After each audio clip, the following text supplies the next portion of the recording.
Hi everyone, it's the middle of September, so I thought I'd do a little update because I've not been on for a while. It's been busy work and everything, and I've not been down to plot for a few weeks, so I might add some footage to this video if I get a chance to get down, because the weather's fine.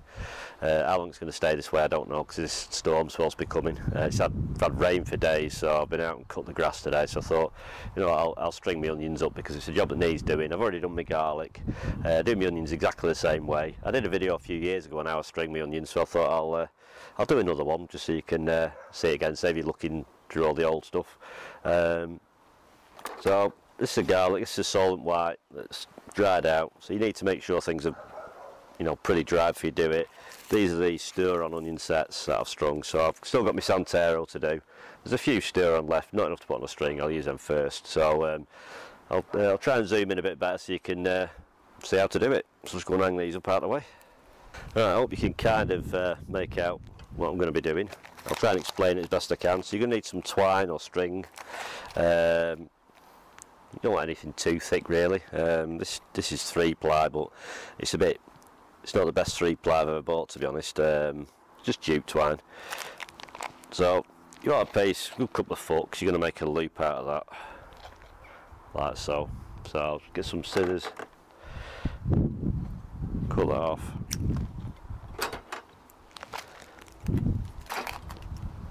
And then you've got the two ends here.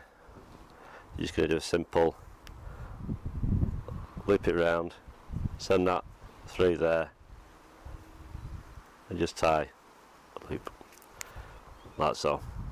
So that's your string ready. Also, you need to make sure your onions are fairly clean. I took these ones back to the, you know, the sort of the last solid skin, and cut the tops off a couple of weeks ago because they're pretty much dried out. It's just because you want the necks pretty thin. If you've got any with a fat neck, they won't store that well, so you can put them on a string still, but just bear in mind use them first. If they go a bit too thin and papery, the chances are when you try and string them they might snap because it's so papery. It's just how it goes sometimes, but you know, the bulk of them, you don't have to do this. They're perfectly fine left like that, to be honest. It's easy to store them out of the way.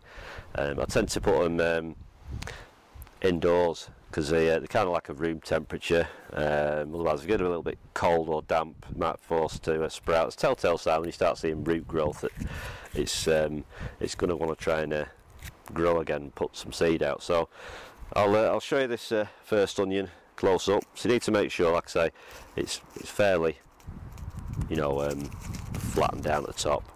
You can size your onions, biggest at the bottom, size them up. I just kind of work it so around about even size on one string, and then the odds and sods go on the other ones. So you got your piece of string like this. What you're going to do is get this end with the loop on, put that around the side, and you're going to wrap this other piece of the string through that loop like that, and then you're going to pull it tight around the neck of the onion. It needs to go quite well down, so you just pull it tight like so, and that's, you know, as I say, that's strangled off there now. That's going to be your first onion. Now it's easy to hang this on things. I've got a hook in the shed, but the light's not too good in the shed, plus it's a bit of a tip in there, so got a makeshift spade here I've put through this frame. Going to put that through there and that through there. Right, so yeah, you can just make out this bottom onion here. So I'm going to get my next onion, that's all, and then in this string you've got, bearing in mind you've got a loop. It will keep spinning. Try and keep it as open as you can. And what I'm going to do, I'll try and do this slowly. I'm going to put this through the loop like so, and then I'm going to come round both strings and take it round and tuck it through the loop underneath like that, and then slide it down all the way till it meets the other one. Get that thing sorted out there. So that's the first sort of slid down one. Get another one. You want to be leaving like 3 or 4 inches. This one's a bit short, so see how we go on. You can always trim them off after, but I just tend to tuck them down out of the way. So it's same again, through the loop, around both, tuck it underneath, back through, and then just slide it down. And the idea is trying to group them as best you can. You know, it's unless if you're doing it some artistic show. Just going to try and shorten this a bit. It's a bit long. Try and wrap it round a bit more like that. There, it's a bit better. Right, so that's like 3 done there. Like I say, if it twists a bit, it stops them from going down. So you can always, you know, slide them back up, untwist it to get it all the way down. You know, so all the necks are meeting at the bottom.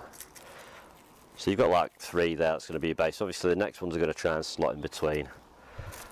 So same again.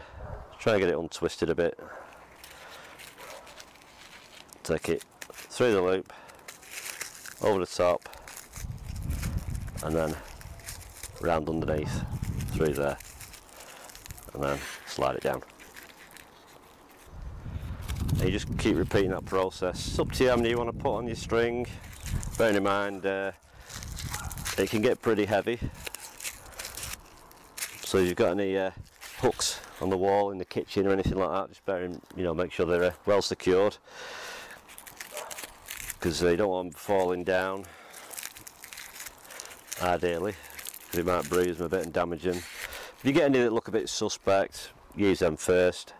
So these are Santero, these, so they are a good storer. I do my garlic exactly the same.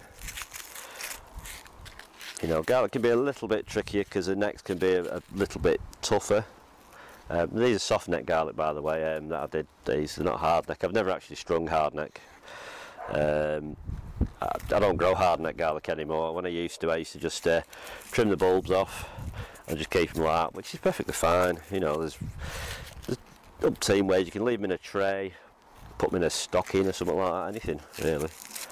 There's no real right or wrong way. I mean, there's no real right or wrong way of stringing your onions. Just whatever works for you. It's just I tend to do it this way because it seems pretty straightforward.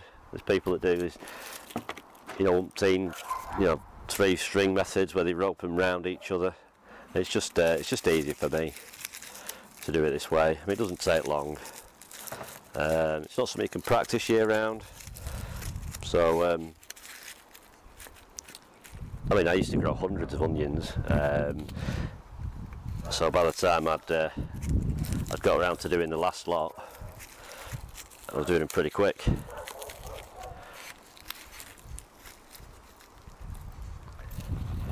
Now bear in mind, if you've got a spade handle like me that's not the best, bear in mind it might snap with the weight, because there's obviously a good few pound of onions on here.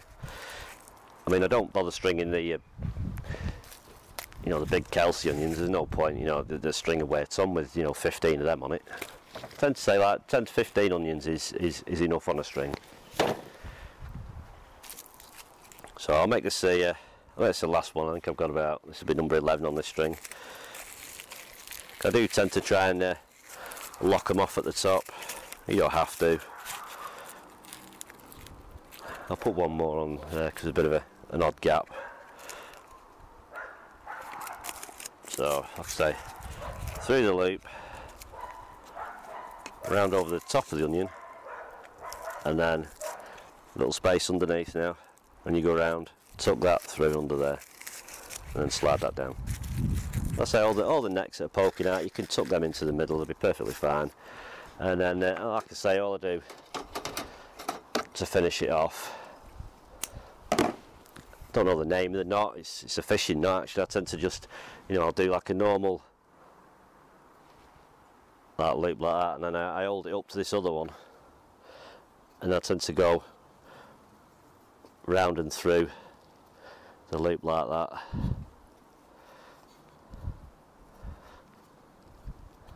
Some sort of water knot, I call it. It's just a stop knot really. And when you've tightened it, trim the ends off, and it should slide down like that. that just keeps them all anchored there, and you can double that loop over, and that's that really. That's all there is to stringing them. Somewhere nice and, you know, fairly airy for storing them. You don't want to be putting them in a bag, you know, or inside a tub with a lid on, because they'll just sweat and cause all sorts of problems. And if they're hung up, you can keep an eye on them. It's nothing to do. I mean, there's a few with these little black marks on, but they're not going right through, so I'll just keep an eye on them. There's no signs of neck rot as yet. Like I say, if you've got any that feel a bit squidgy around the necks, then use them up first. Right, so have a quick look around the rest of the garden. Right, we'll start off in the polytunnel. As you can see, taking a lot of the foliage off now. I need to take this net off really, but I'll get round to that at some point. So these are the sun gold. Say they've really sort of grown high this year. I mean, I've not watered them for weeks now, but there's still plenty to harvest. I mean, these what they're called San Marzano plum tomatoes.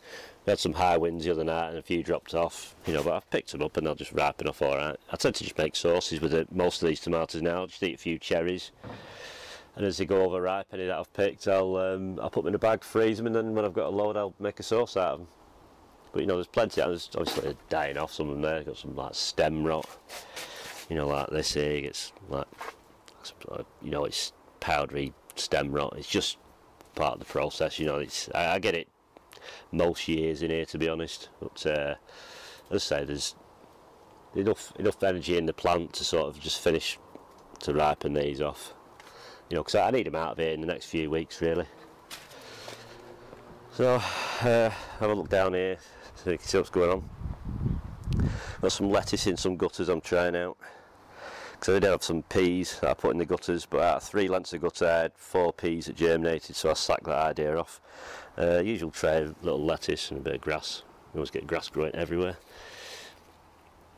That's probably the 3rd sowing that tray's had, so I need to start picking some of that. Some beetroot that needed to go out weeks ago. Just some more lettuce that I thinned out and put in there.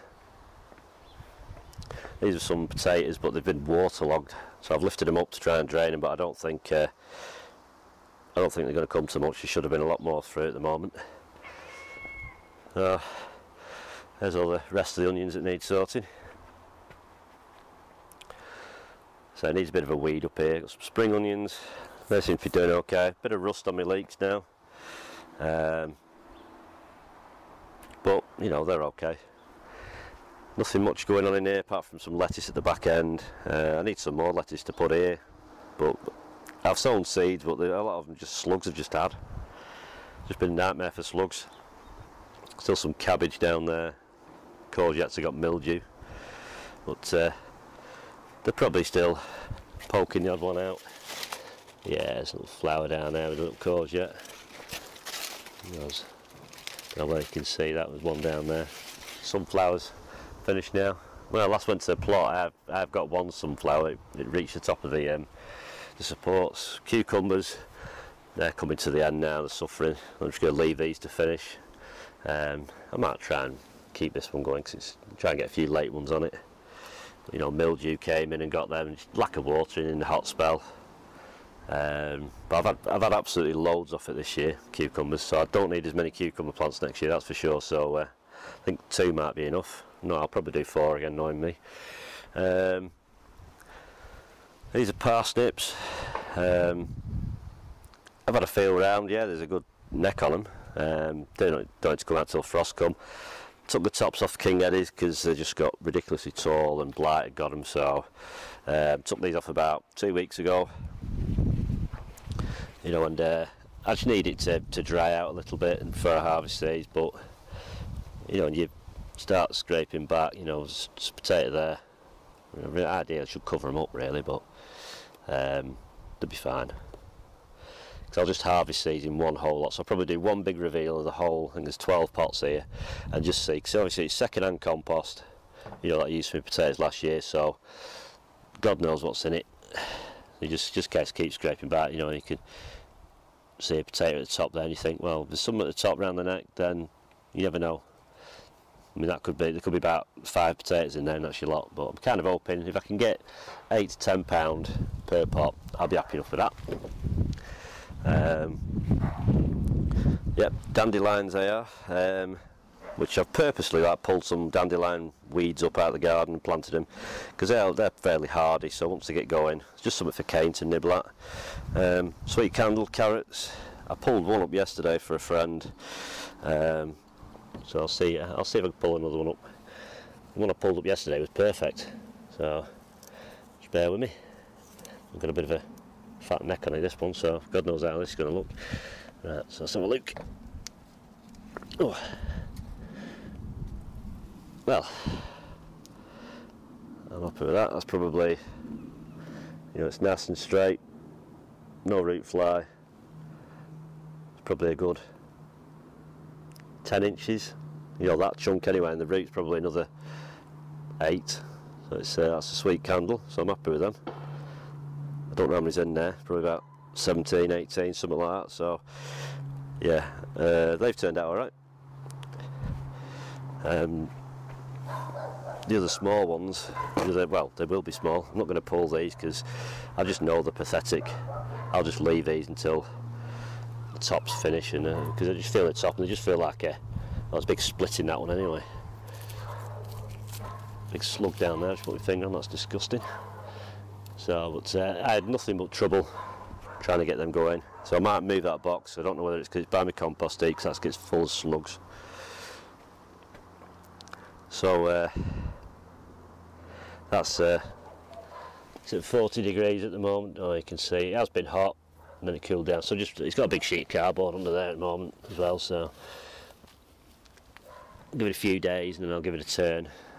And that can rot down. That's stuff that's ready. So all this lot I'm going to empty on my beds this year. No signs of Brussels sprouts yet. Obviously something weird going on, because it's like these M1s are doing fine, and so are they down there. But there's a bit of a low growth in the middle. I don't know if there's some sort of root issue going on down there. I don't know, but it shouldn't be long, and they'll start producing little. Yeah, you can just see them like where the stems meet, starting to get little growth nodules on, which will turn into sprouts, and hopefully they'll sit it out, and I'll get a good crop of sprouts. And they are Doric. They are. Never grown them before, but no sign of rust on them spring onions yet. So there'll be a nice little late picking of them, because they're pretty hardy. Well, that's about it, apart from that random strawberry plant that's decided to go into fruit again. I can't remember which one this is now, if it's flamenco or vibrant, I can't remember. But so I'll put it up here high up, gets most of the sun then. I need to take some runners desperately. There's lots of jobs to do, and not a lot of time to get it done. And when I do get a bit of time, the weather it's just been horrendous. I mean, we had that big hot spell and it just did nothing but rain after that. So that's it for this video. Like I say, there's the onions. You know, the garlic is done exactly the same way. I've taken four or five of my best bulbs, put them in the meter cupboard, just in an egg tray, and then obviously they'll be me crop. Well, they'll be me things for splitting next year, which I'll be sowing in January, which will soon be here. So it's kind of like tidy up time now and shutting things down. So I don't know if I'm going to grow anything through the winter in the garden. I don't know. Just see what time I get and what gets done, really.